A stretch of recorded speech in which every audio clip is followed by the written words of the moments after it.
This is my module, Reflection 1, for Philosophy and Environment.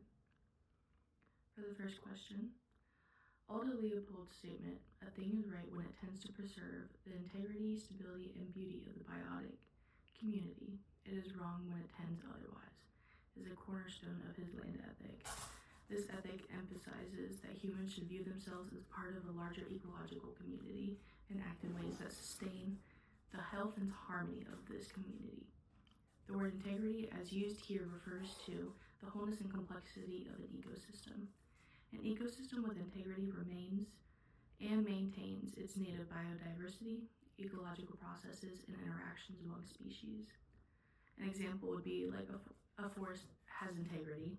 It has a diverse range of plant and animal species, healthy soil, and natural processes like nutrient recycling. Stability refers to the resilience of an ecosystem to withstand disturbances like fires, floods, and maintain its structure and function over time after these events. And lastly, beauty, which refers to the aesthetic value of nature, including its visual, auditory, and sensory appeal. Beauty also encompasses the intrinsic value of nature, independent of human use.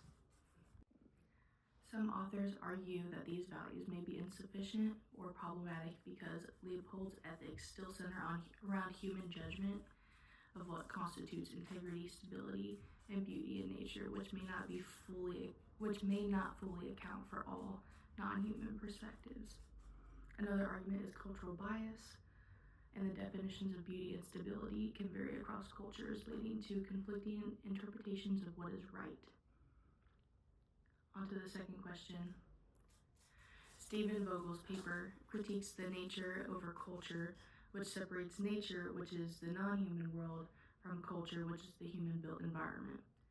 Vogel argues that this distinction is misleading because Vogel claims that all environments, including forests and rivers, are shaped by human activity. Even seemingly natural spaces are influenced by human decisions, such as conservation efforts or pollution. There is no such thing as untouched nature. Human activity has altered the planet on a global scale, and he says that it is impossible to separate this nature over culture. Humans have been modifying their environments for thousands of years in agriculture and urbanization. This long history of interaction blurs the line between natural and unnatural built environments. All of this can lead to the misconception that humans are separate from nature, which may justify exploitive behavior. Vogel argues that recognizing the interconnectedness of humans and the environment encourages more responsible stewardship. Lastly, for the third question, the video, "The Tragedy of the Commons," illustrates how shared resources can be overexploited when individuals act in their self-interest without considering the collective good. This relates to Vogel's argument that environmental problems stem from social failures, not just interactions with nature. Vogel argues that environmental crises arise from our inability to understand and manage the social consequences of our actions.